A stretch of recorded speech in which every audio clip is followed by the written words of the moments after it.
Welcome to Telangana ముచ్చట్ల news. నగర వ్యాప్తంగా ఘనంగా స్వాతంత్ర దినోత్సవ వేడుకలు. కరీంనగర్ పోలీస్ పరేడ్ గ్రౌండ్ లో జాతీయ పతాకాన్ని ఆవిష్కరించిన మంత్రి అడ్లూరి లక్ష్మణ్ కుమార్. పోలీసుల గౌరవ వందనం స్వీకరించారు మంత్రి. వేడుకల్లో పాల్గొన్న జిల్లా కలెక్టర్, పోలీస్ కమిషనర్, హాజరైన చొప్పదండి, మానకొండూరు ఎమ్మెల్యేలు, మేయర్, గ్రంథాలయ చైర్మన్, మాజీ నూడా చైర్మన్ ఘనంగా నిర్వహించిన స్వాతంత్ర దినోత్సవ వేడుకలు.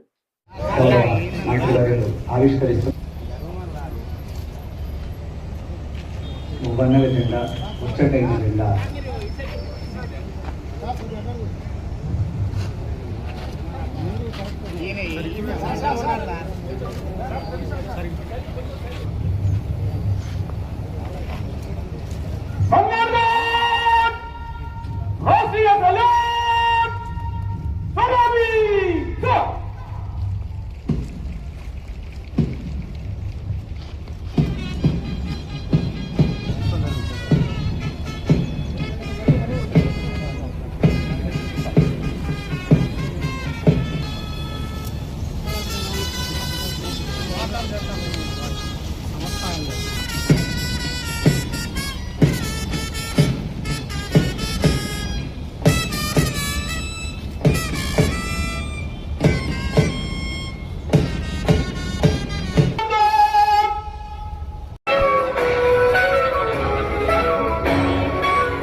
आपके लिए सबके लिए हाजिर है।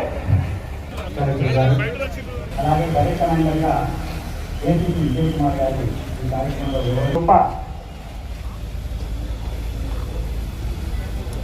ఇందాక చెప్పినట్టు స్వాతంత్ర సమరయోధులు, కవులు, కళాకారులు, క్రీడాకారులు, స్వచ్ఛంద